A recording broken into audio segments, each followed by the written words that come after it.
Listen. I know how to make the clicking stop.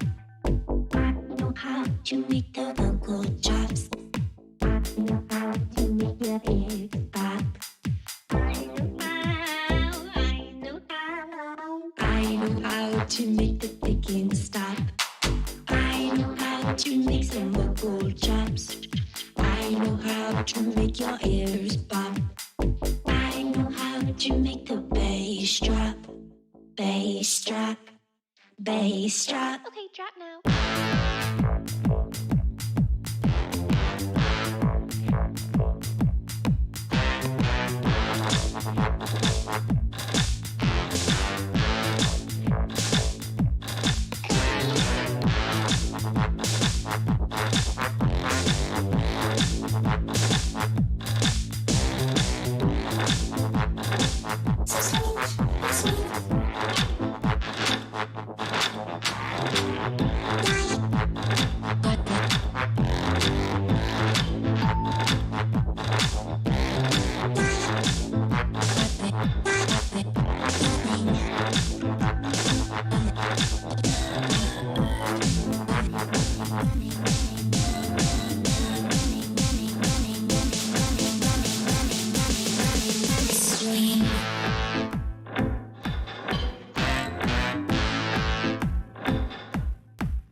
I know how to make the ticking stop.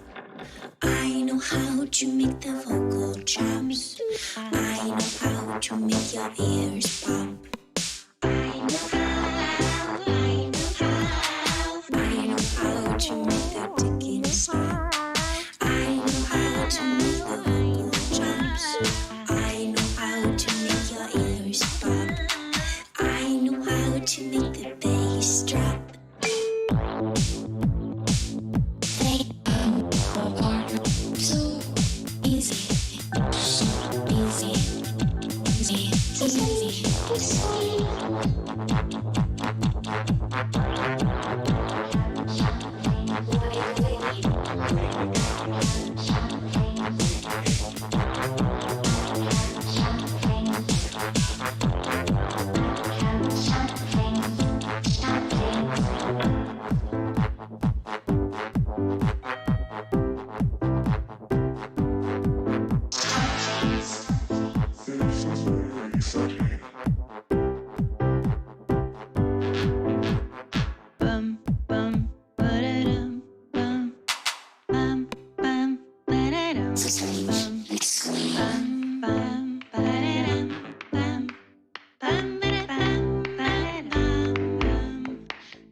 So easy. They come apart so easily. So easily. Sing me a song of a lass that is gone. Say could that lass be I? Mary of soul, she sailed on a day over the sea to sky. Billow and breeze, islands and seas, mountains of rain and sun. All that was good, all that was fair, all that was me is gone. Sing me a song of a lass that is gone. Say, could that lass be I? Mary of soul, she sailed on a day. Hey everybody, cool. We'll be starting in just a second. I'm just gonna double check that everything's working. Cool. Got a few people in chat. Hi. Hi Ron. Thanks for coming.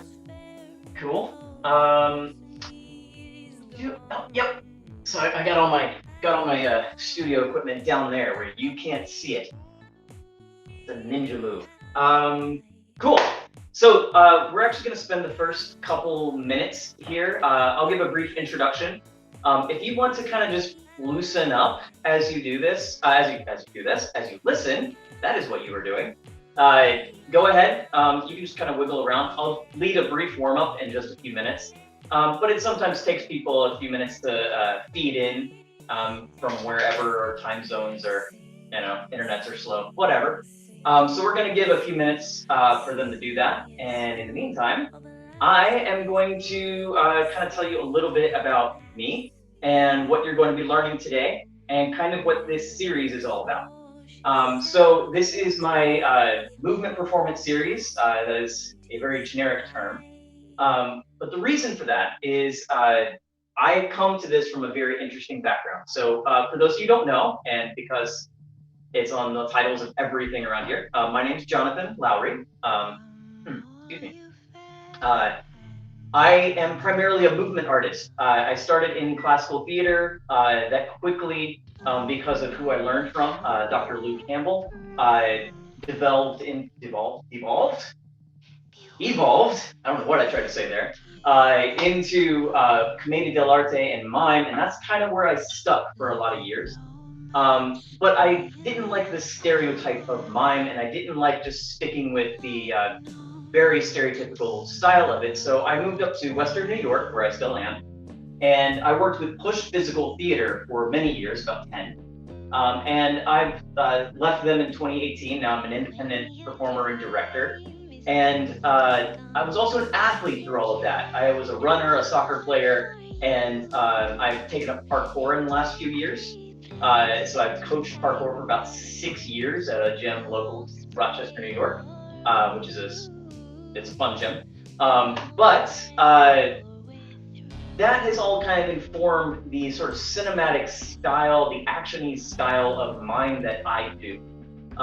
Kind of taking the idea that this is a very unique art form that is very, very applicable to the world today. I'm going to back up because I just noticed my forehead's cut off. You need this part of me. Otherwise, how will you know what I'm thinking? Where was I? Yes. So a very cinematic style of mime. The audiences are very primed to see things from a screen live, and that's something that mime does really, really well. It can be cartoony. It can just add a subtlety that it makes clear on stage what you are doing the way a camera might. So we're going to be taking a look at that kind of performance style and that kind of aesthetic to our movement. Mime is just a part of that, which is why I went to that whole thing of where I came from.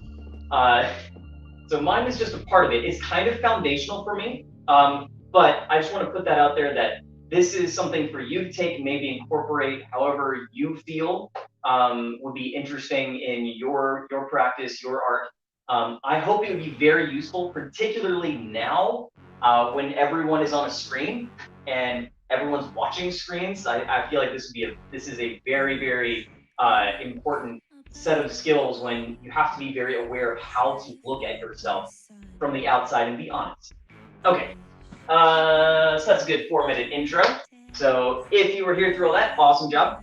We're gonna warm up and we're gonna get going into the class now. Okay, so a couple fundamentals that we're going to work on. First, you will need a space where you can take a step in any direction, forward, back, left, right, but that's it. We're not going to be doing anything super crazy. So find yourself in your space, and what I want you to do is I want you to put your feet shoulder width apart and just kind of wiggle those a little bit. Find where they naturally want to be.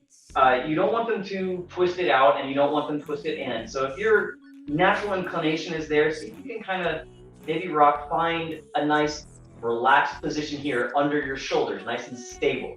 Then we are going to balance on tiptoe. I want you to think that your balance happens between your big toe and the second toe on each foot. You can think of putting a little ball right above your knees and trying to hold on to it, trying to squeeze it so that it doesn't fall. This is our structurally sound balanced position. We want to start looking at, okay, what does my body need to do to maintain this position? Muscles are for control and adding energy to something. Bones are for support. So if I'm going to be standing here, and by the way, feel free to drop and come back into this as you need, and don't feel like you have to go as tall as me. But as we're standing here, the reason I can stay here for a while is because my muscles aren't doing a ton of work. They are doing these little wobbles back and forth, but they're not supporting my weight. I'm not trying to hold everything on bent limbs and force my feet up with my muscles. They will get tired. I've used my muscles to put my bones in position to balance here. That point here, that's the strong part of your foot between your big toe and your next toe. So you want to balance there, use your other toes for support and control and grabbing with those other toes. Okay, you might be wiggling here, just trying to keep that pressed in. Good. Shake that out. If you held it that whole time, good job. Very nice. If you didn't, that's okay. Work where you are. All of this it's totally cool to do. Do this at any fitness level, like seriously, any fitness level. If there is something that you need modified, feel free to do that, or if you have, be happy to try to come up with something. Let's see, so balance. Next thing that's very important. So we talked about support and bones. Let's figure out real quick how to deal with that in combination. So now we're gonna add muscle holding us up, energy and control, but also support. So I've turned sideways so you can see my squat. What we're gonna do is, don't worry, we're not gonna hold this one nearly as long. We're gonna hinge our hips back, and then we're gonna bend our knees. We're gonna keep sending our hips backward, and we're gonna keep our chest up so we're not folding and looking at the floor. We're gonna go down however far you can. You don't have to go down too far. What I want you to think though is right here, your shins. Your shins should not be going over your toes. They shouldn't be lifting your heels. And if you have to stop at some point because they're doing something, stop. That's totally cool. That's correct. We want to work correctly until we can't, because if you can go to that limit, eventually that limit will increase. So we're going to stay in this squat. Now, the point of this is that we're not straining our knees. If you've had knee problems doing this stuff, it's possibly because you were trying to do this in a weird position and putting extra effort on your knee joint. Your joints actually don't stretch that much. Ligaments don't stretch. So we're taking control into here, our quads and our glutes, and we're giving it support in the shin. So that's a nice squat position, and that's warming up those thighs. You can kind of wiggle back and forth there. Woo-hoo. Cool. Come on up. Last thing, we're just going to do some shoulder rolls real quick. Just do like 4 or 5 in each direction. I'm going to reverse direction. Nice. Now, exercise to get our shoulders warmed up. Extend your hand out to the side, palm up. Excuse me. Tried to drink tea before this to calm my voice down, and got consequences. Palm up. Other hand reaches out upside down. Now I'm going to clench this one in a fist, and you can do a thumbs up. I'm going to rotate the thumbs down, and if I can, I even want to get that thumb backward. And as much rotation as I can, make that a fist. Cool? I don't want to let my shoulders rise or drop here. I'm trying to get a twist out of the shoulders. Now, this exercise, you can just follow with my voice here. I'm realizing I'm stepping too far forward. Okay, I am going to look at my open palm, and then I am going to rotate my head to look at my fist, but I'm going to open it as I do that, closing my palm so that it becomes a fist and rotates under. So we're just switching sides. Now we're going to switch back. Arms rotate in opposition, head moves to look at the open palm. Excellent. Do that again. Now we're going to do this a few more times. I want you to concentrate on timing everything so that everything arrives at the same time. Likely, the hand that is going from palm to fist will be the slowest. You want to match the things that go faster to the slowest thing. Back and forth. You can speed that up a little bit. Again, watch those shoulders, make sure they're not going up and down. Cool, let that out. Cool. Timing those things, coordinating, is going to be super key. So now we got that little gentle warm-up going. Some of those are cues for what we're going to be doing later. But let's get started in the technique. Okay, the first thing we're going to do with Mime as a foundational skill, we have fixed point. So before I get into explaining exactly what that is, we need to talk about spatial reference, which is one of the big concepts that Mime has that I think make this such an important art form for right now. So I'm in my living room right now.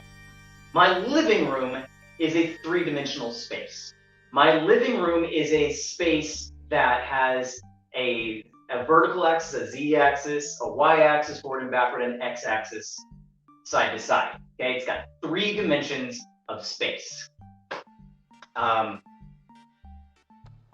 That is how space works, but I can reference things in reference to the room itself. Does that make sense? So I can say this is over there or down there in accordance with the room. There are places in the room that have different points. They can also reference me. I, as a body, have 3 axes. Okay? So I have a vertical, a forward and back, a side to side. I exist in 3-dimensional space. So do this exercise with me. We're going to stick one hand out and then we'll make a fist. Why not? Okay. Now I want you to walk. This is my left. It can be your right or your left, whatever you want to do. And side to side. So let's walk side to side. Okay. Does your arm change in relation to your body as you do this? And the answer is no. No, it does not. It is doing exactly the same in reference to me. Now, if I think about this in terms of reference to the room, it is moving, right? My fist is moving, my hand is moving in the x-axis of this room. So to me, this hand does not move. To the room, it does. Fixed point is flipping that, okay? So now I am going to be dealing with something that is stable in the sense of the room, but it is not the same in relation to me. So I want you to just pinch a little dust mote in the air. Don't make it far away. Keep it, pretty comfortably in front of you. And I want you to see, can you keep that little point in space still as you move around it? Nice. Okay. You can use any of these axes that we've talked about, up, down, front, back, side to side. You will notice that you have to adjust your arm's position in order to keep it stable in reference to the room. A good example, you can keep practicing or you can just watch. I'm going to actually touch my wall back here. If I am far away, my arm is stretched out, I'm just barely have the extension to touch this. If I want to move close but keep my hand exactly where it is, you notice my arm has to move to get my body close. That's what we're talking about, right? If I want to do that here, my arm has to move in order to keep my hand stable in space. Let's keep that going. I want you to take a point, move around it. At any point that you choose, I want you to reach out and grab a second point before you let go of the first one. Once you've grabbed the second one, then let go of the first one. Move around that point. It can be any height, any depth, any forward, back, whatever we want. And when you feel ready, you can do another one. Remember, hold on to the first one before, until you grab the second one. Don't let go.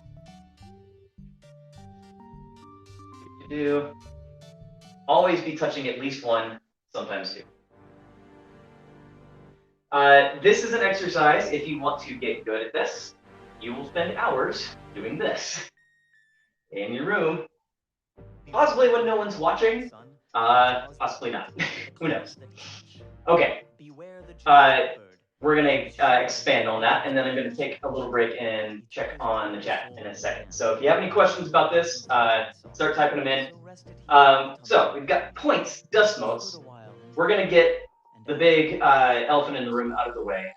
Let's do this.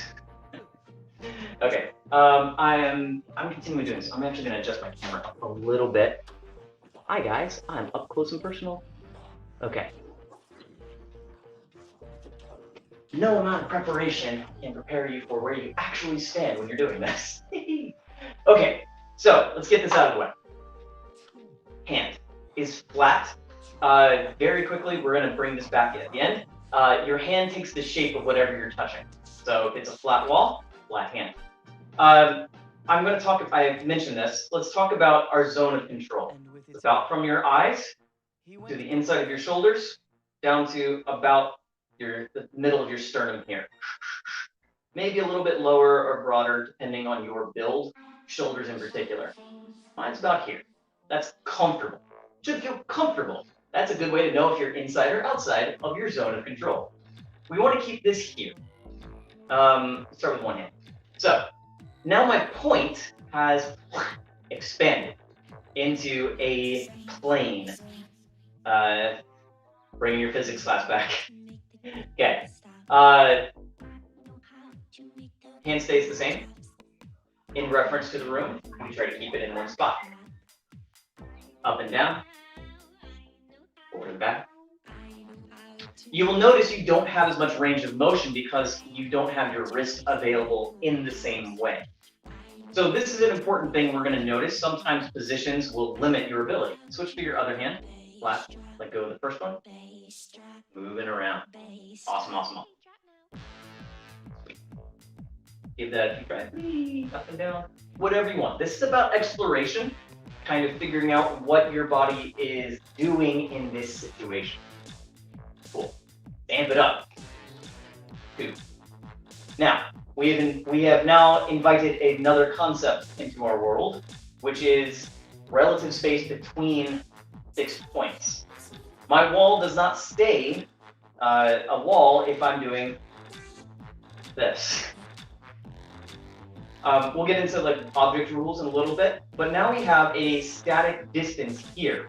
If this is a static wall, the distance between those 2 points, which are my hands now, has to remain the same.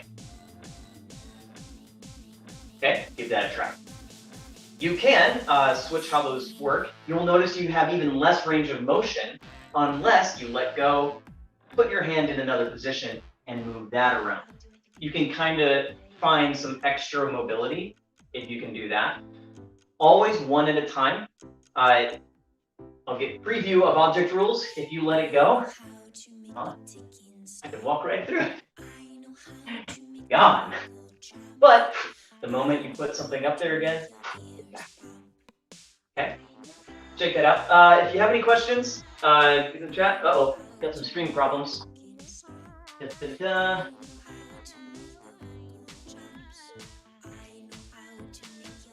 Oh, and now we're back. Wonderful. Okay, probably me moving around too much. Oh, awesome. Oh, hi. Hi, Ronenbergs. Awesome. Is that Shannon? Yeah. Hi, Shannon. Thanks for watching. Glad you guys are having fun. Okay. No questions, just highs. So cool. So let's move on.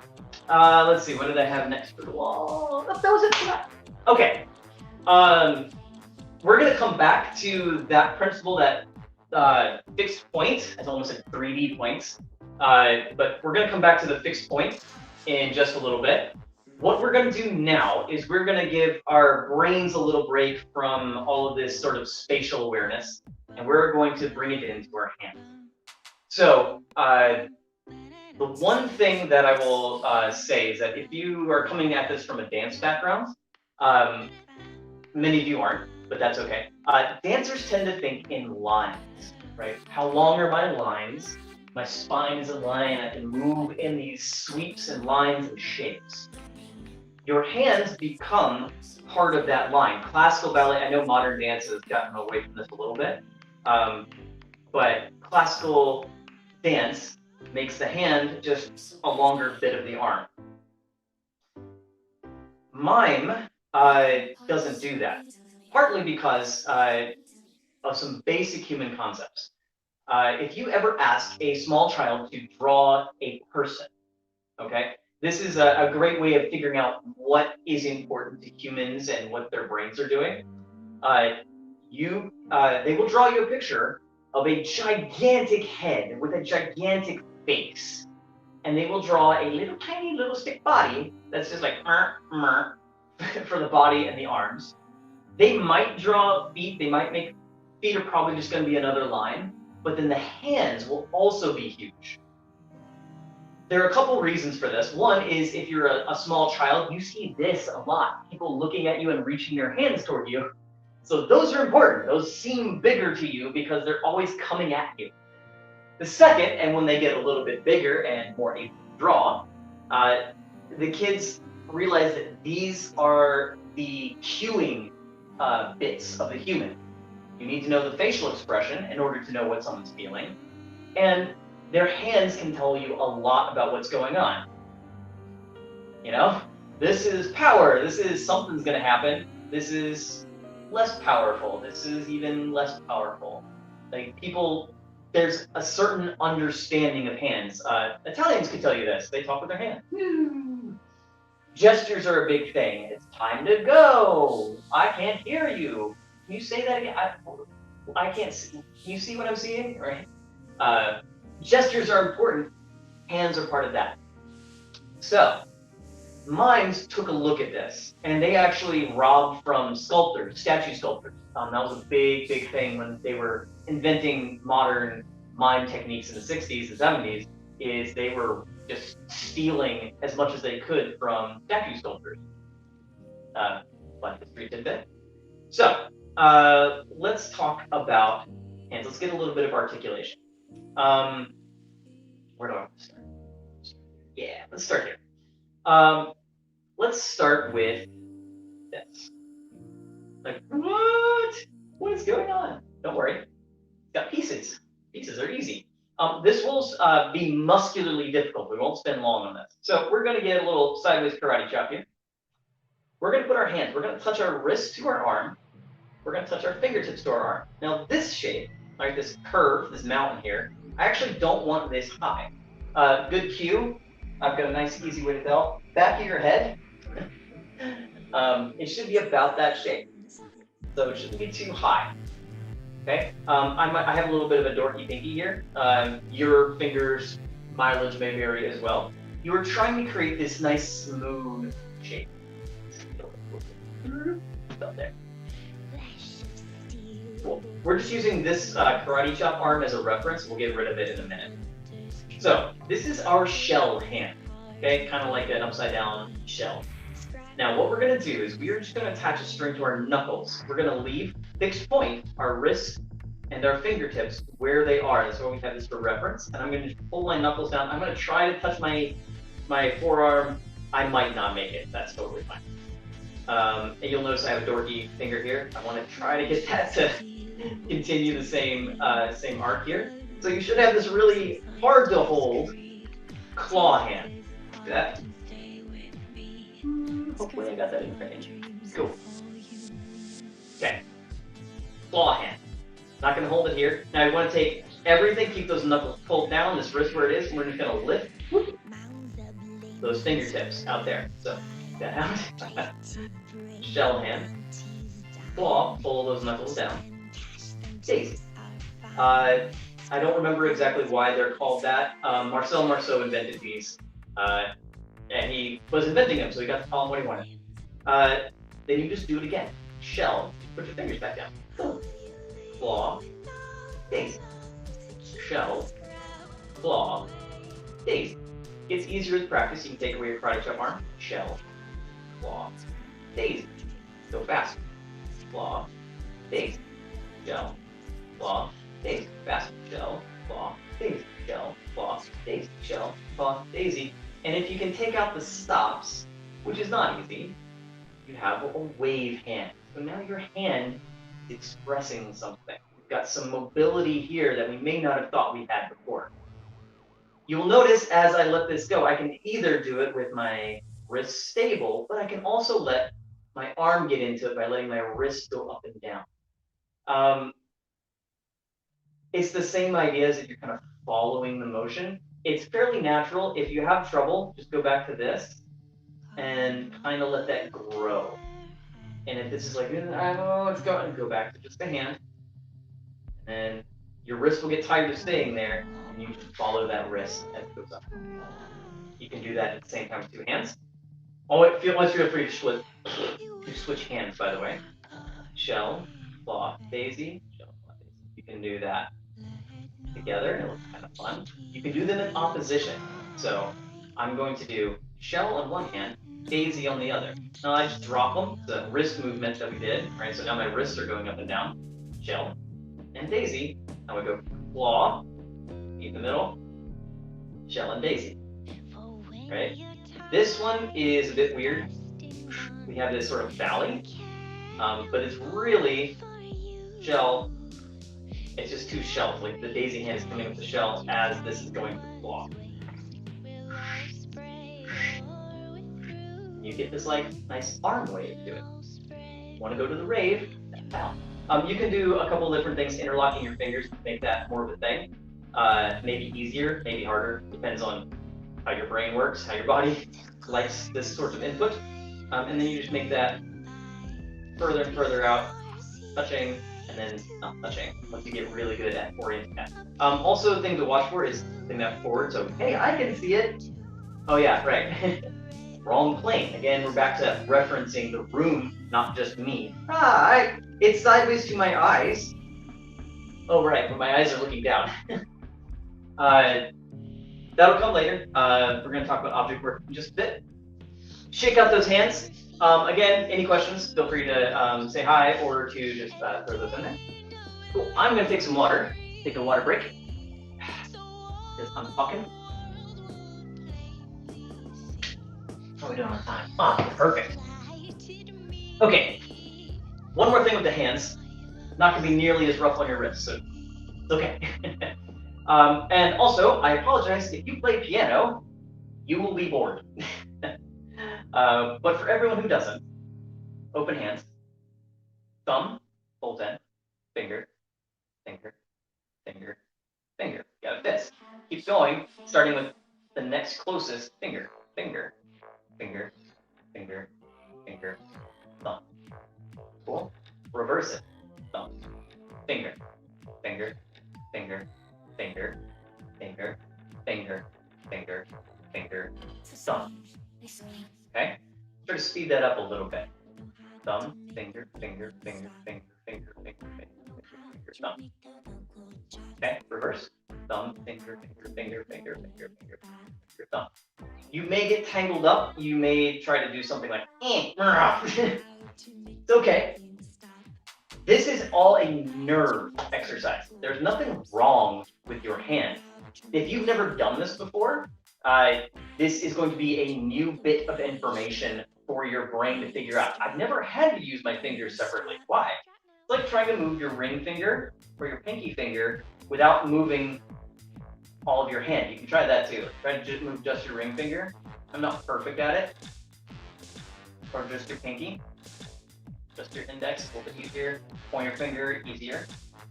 There's no difference in the muscles of any of your fingers. The difference is your brain's lazy. And if your brain doesn't have to learn how to move that finger by itself, if it always just moves those two at the same time, that's what it's going to learn. So you can practice, it's just learning. It's like learning how to write. It's just training your brain to go, oh yeah, only those muscles. That's what this is. Try one more time. Thumb, finger, finger, finger, finger, finger, thumb. Yeah, we're going faster. Thumb, finger, finger, finger, finger, finger, thumb. Now, we are going to start again. This time, instead of going backwards, so we're going to go vroom and then vroom, we are going to open from the same side. So let's go thumb, finger, finger, finger, finger, finger, thumb. this side is going to open again, that original side. So my thumb was tucked in. I'm going to have to scoot that out. Thumb, finger, finger, finger, finger, finger, finger, thumb. Close from the same side. Thumb, finger, finger, finger, finger, finger, thumb, thumb, finger, finger, finger, finger, thumb, thumb, finger, finger. You'll notice if you can catch it, you can make it never ending. Fingers, always going. You can do that upside down. You can switch it around. Going fast, don't feel like you have to follow that. Practice is the only thing. You can combine these, right? So I've done this, I've done this. I can start to kind of use my fingers, and I can now, here, see I just do this little woo, and let my fingers touch, and then I go down. It's a little bit of reorientation, fun finger games. Mimes would be the coolest kids in the rave if they were cool enough to go to raves. Okay, shake out those hands. So, why did we do handshakes? We did handshake because this. It's got a little bit of extra pop. We're also going to come to that in just a second in how we interact with objects. But as a character thing, I can, I'm not fully surprised, but I'm like, ugh. I have this articulation. It gives us this nice little, like, extra bit of articulation, like, ugh. You've got a little bit more that you can say. And because people are so tuned into hands, this is very important. It can be a big tell. Even how you point at something can be a tell. Go. Go. You know, go. There's weird things you can do. Go. If you have control over this part of your body. Okay. So we've done fixed point. We've done our handshakes. I'm checking my notes. Oh, cool. We got some questions. I'm going to take some questions. Whee! Oh, piano player. Well, that's nice to hear a piano player is finding this challenging anyway. It'll make your piano playing even better, Claire.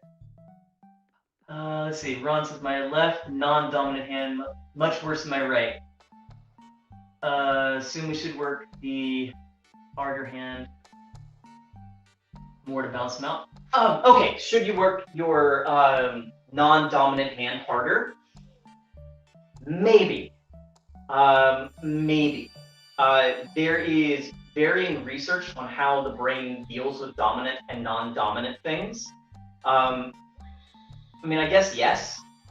Funny enough, wave hand is, so this is my left hand. This is my non-dominant. I'm right-handed. However, I did this while I was driving.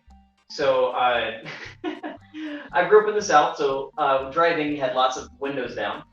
And so I would be driving, and I'd stick my hand out the window and practice wave hand in the air resistance.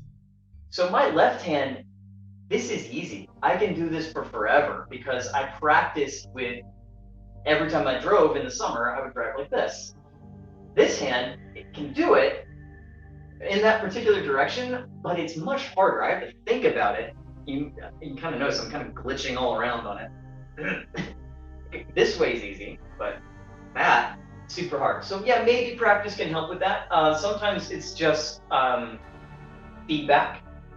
Sometimes if you do the correct thing with if you're having, I can't get it on my left hand or my non-dominant hand, if you do it and you really concentrate, okay, this muscle's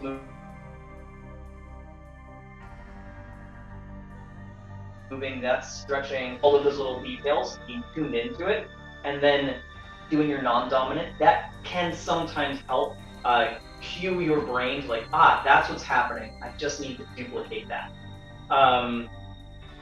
That's actually coming from exercise science and dealing with injuries and like walk around the shoulder like this, like putting this shoulder into place will sometimes teach your brain to knock that one off.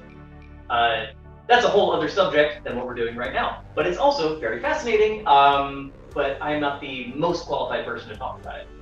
Okay, great question. Okay, having stream problems. Let me know if you guys can still hear me.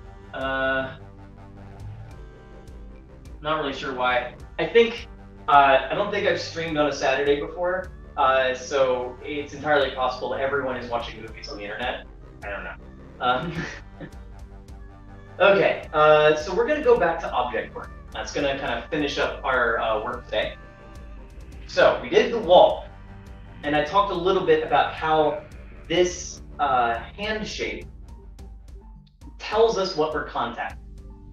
So any mime is going to deal with, in some shape or form, the shape of an object. Well, maybe not. Actually, I can't say any mime. By the way, mimes are nerds. There are 400 million types of mime because every single mime artist decides that they are inventing a new art form, and they're not wrong. It's a very personalized thing. So I'm not teaching you exactly the way I do it on stage. Mostly it's kind of principles that you can learn to do what you want with this technique. So object work. I said we are going to, when we contact the wall, we make our hand the same shape as the wall. This is because when we are dealing with invisible objects, the audience can't see them. The whole point of doing an invisible anything is that it's not as important as what you are doing and feeling. The easier way to show that a wall exists on stage is to build a wall. Everyone knows what a wall looks like. It's much easier to just spend the time, build a wall. This is important if you need to go through a lot of different changes or if you need to be able to see through the wall. So we have to do a couple things in order to facilitate our audience seeing a wall. We are not worried so much about what we feel right now as a performer. As the creator of this illusion, I am far more concerned with the visual of my audience and what I look like. Now, I use that word on purpose because this is not about body image. This is not, oh, I look like a terrible, oh, I'm all crunched up, or I don't like the way I look. That's not what this is. This is about looking at yourself honestly. I know that that's difficult to pull away from, but if it's part of this skill, is being able to take your view of yourself, put it in a little drone camera outside of yourself, and take away the judgment and say, what shape am I in? And by what shape am I in, I'm talking about my structure, my bones, right? Where are they? What is supporting what other part? What are my Lego pieces? Okay? Turn yourself into a Minecraft character. What are the big blocks that make me in this shape?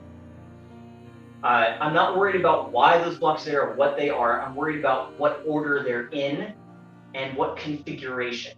What muscles am I using to hold this shape? Am I using the wrong set of muscles? Am I working too hard? That's what we're talking about. Not image. That's just kind of an important thing. And one of the things that I have enjoyed the most working and teaching with Mime is that it kind of builds this honest image of yourself. And you can kind of learn, like it took me a long time to learn how to watch myself on video. But now it's a great tool because now I'm like, okay, I can leave aside what I want to look like personally in society, and I can look at what is my technique, what is my skill saying, what shape am I in, what mechanically do I need to fix, because that's the valuable part. My creativity, my goals are the important part here, not this other social aspect or personal aspect. I'll get off the soapbox. Sorry. Okay. Back to drone camera. Boom. Shape of the wall, flat hand. This is not the only shape we can do. We can also create a ball, right? A ball would be round, so I would make my hand round. So let's try that a little bit. So grab a ball. We don't want to be a fist, so this is not a ball. Okay? This is. We want to kind of feel that hollow, like there's a vacuum holding that out. You will notice my fingers, if I get a little bit closer again, my fingers have emulated that shell type of thing for the ball. They have conformed to each other. So I don't want to leave any of these little expressions out. So more reasons why this sort of articulation is very important. Got a ball. Now, very simple. This is a great way to learn this thing. Whatever you're touching, whatever its main shape is, so you can think curved or flat is kind of the two basics. Whatever that shape is, you want to approach it with the opposite. So it doesn't do me a lot of good to hold a ball like this.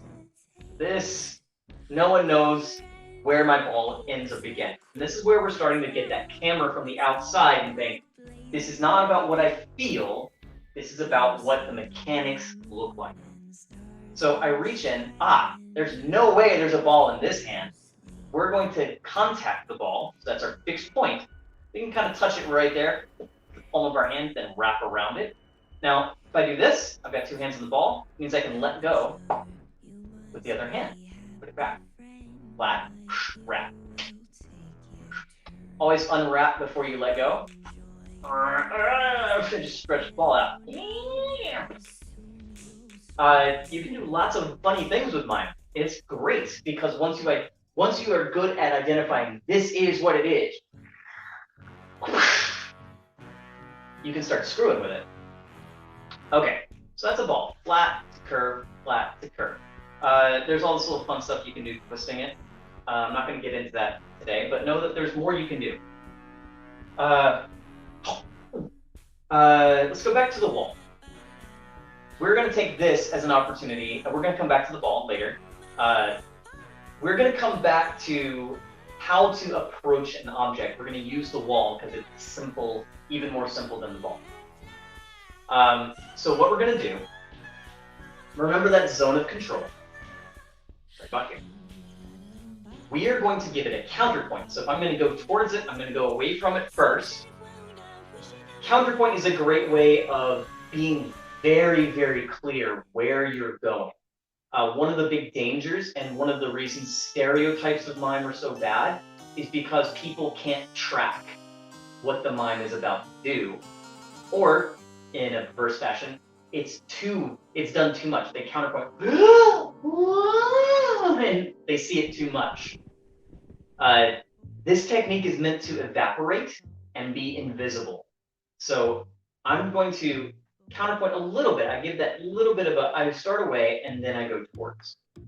We are only going to deal with 3 elements of object manipulation, right? We're going to deal with contact, engagement, and release. Okay? You mimes are nerds. They've gone up to like 8, I think. There might be one even longer than that. List of what to do. But we're going to do this. We're going to go around. We're going to contact the wall. The way we're going to do this, we're going to do what mimes call a talk. A talk is just a quick tense of the muscle, let it go. It's like you're, but you're not holding anything. It's not isometric. It's just little pop tension. It's not a jerk. And by that, I mean it's not a press forward or up or down or anything. It's just all these muscles cinch in and let go immediately. So the moment you clench, you let it go. Okay? It can be pretty hard. You can do it hard when you are learning this because you're going to be working with gross motor skills instead of fine motor skills. Right there. So I'm going to contact the object. Remember what we talked about ball, right? Whatever I'm reaching at should be the opposite. So I'm now going to reach for a flat object. So my hand, while I go to it, should be not flat. Not flat, flat. Right when I get it flat, I just tense and let go. Now I don't let the hand go. I tense and leave the hand in that shape. Muscle tension and shape are different. Another good dividing line to figure out.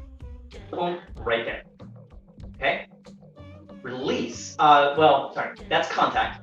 Engage is doing the stuff we did before here. You can do character things where you're looking at it or like looking through it. Whoa, it's a window, or wow, this brick is really, really intricate. That's not where we are right now. But you engage it, you move around, and then you release it, which is a talk in the opposite direction. Right there, engage, talk, release. Talk, engage, talk, release.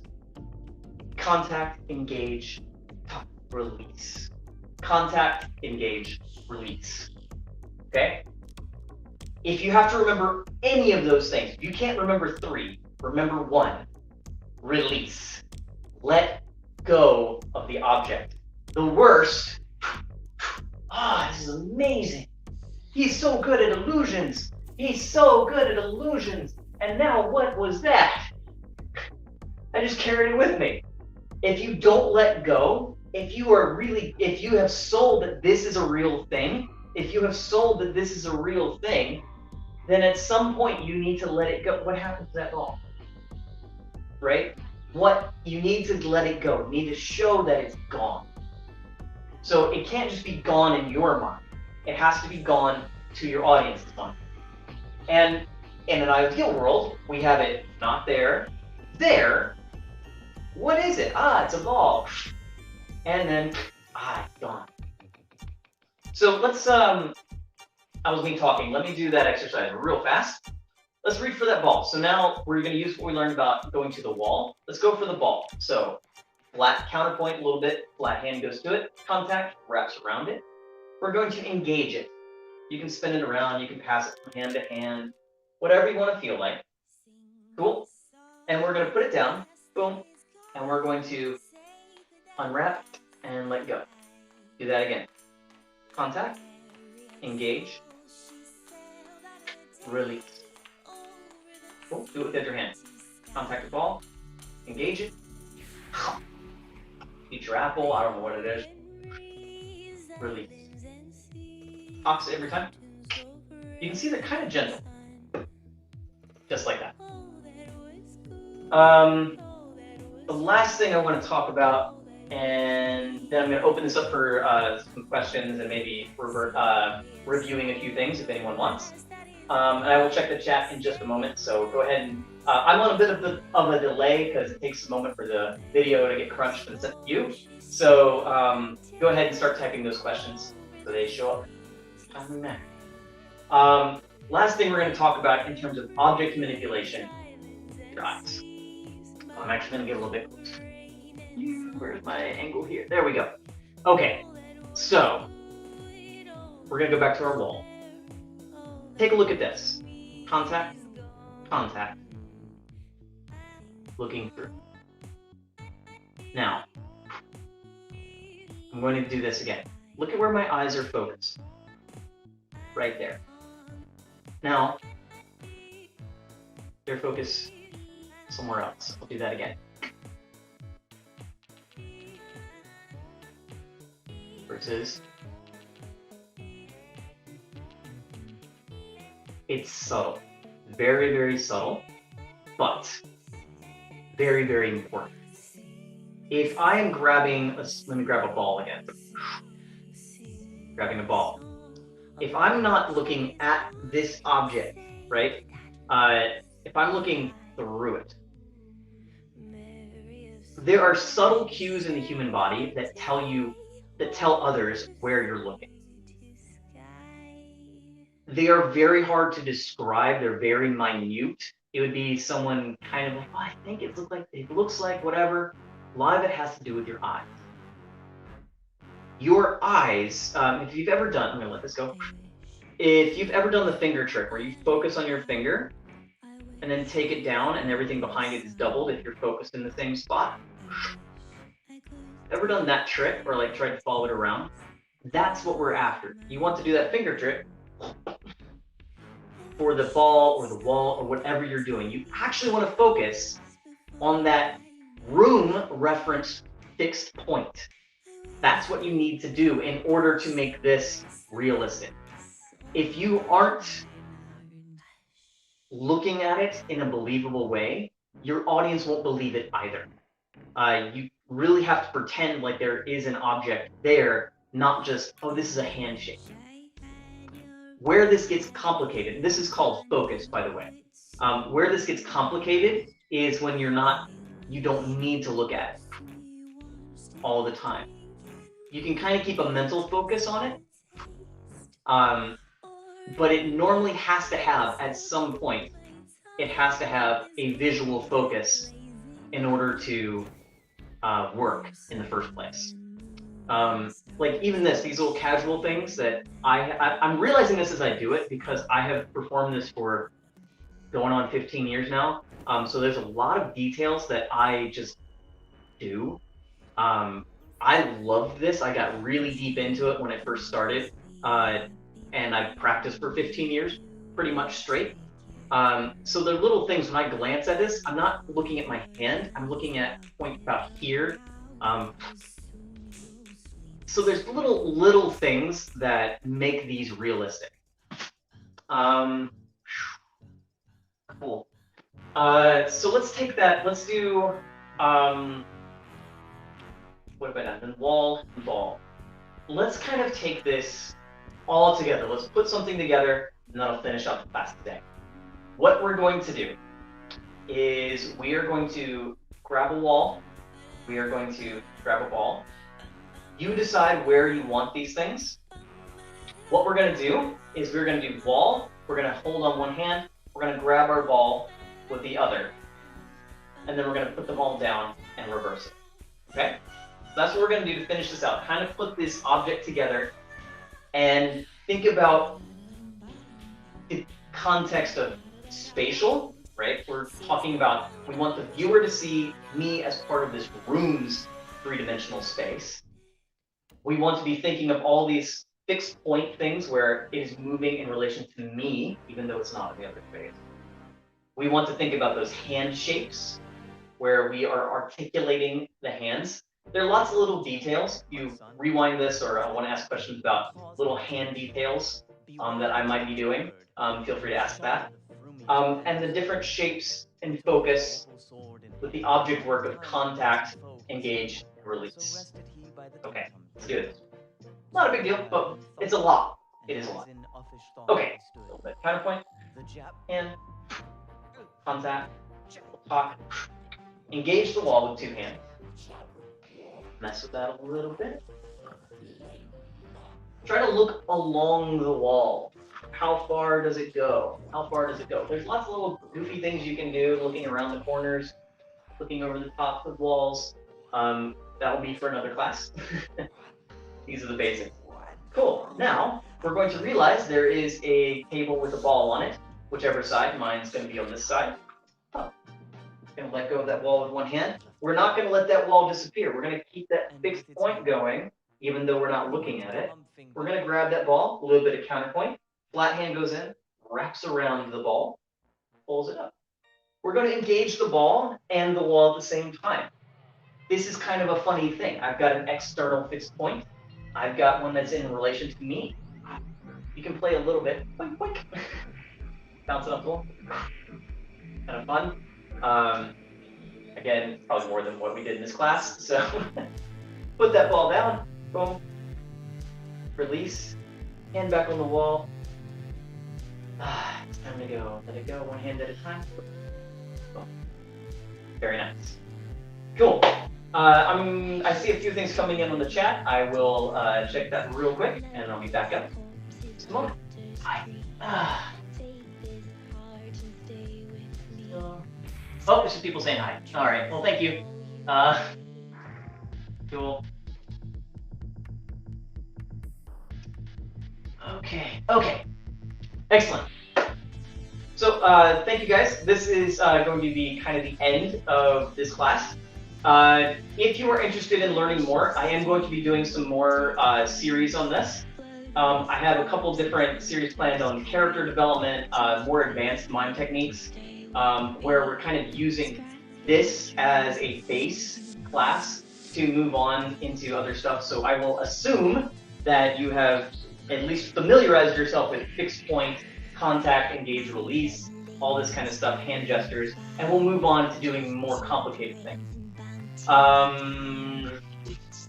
If you are interested in doing more of a Zoom style video feedback, I am totally up for that. I am not as sure how to make that happen, both in terms of my internet connection sustaining this sort of thing, how public or private it is, all that kind of stuff. So if you have any thoughts, if that is something you would really like, contact me. I will be experimenting with it at some point. You can find me either in the chat here. I'm pointing at the thing you can't see. The chat here, which is, where would it be for you guys? Probably either, wait a minute, it'll be over here, I think, or down there. So let me know in the chat if that's something you want. Actually, I don't know you guys. Let me know in the chat. You can also find me on my Facebook page at Jonathan Lowry on Facebook or Instagram, JLow the Mime, any of those things. Just let me know. We're going to be doing more of these, so keep tuning in. I'm hoping to do them weekly. We'll see. There will be more. I am committed to that. But whether they happen on a Saturday or Friday, I'm totally open. Gonna plan for next week's on Saturday. Yeah. Last thing, if you guys enjoyed this and if you have the ability, tips or donations are awesome. I'll put up some slides at the end where you can find a way to do that. PayPal, coffee. It's kind of a buy me a coffee, Patreon type of thing. That would be really appreciated. Don't feel like you have to. I will offer this as free as long as I can. But of course, I'm doing this because lots of things changed in the world recently, and if you feel like you can, that would be really appreciated. I believe that's everything I had for you guys. Thank you so much for watching. Hope you learned something. I hope you guys are staying safe out there, and we'll catch you on the next time. Excellent. I'm going to go walk awkwardly off camera to go click buttons, and have a good day.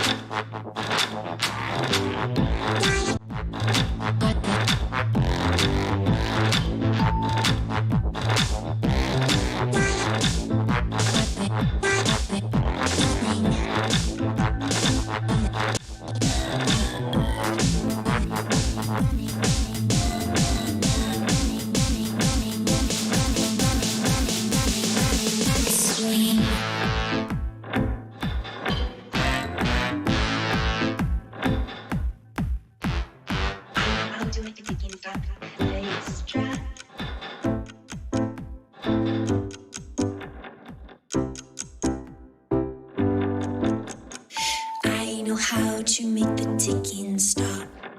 I know how to make the vocal chops. I know how to make your ears pop.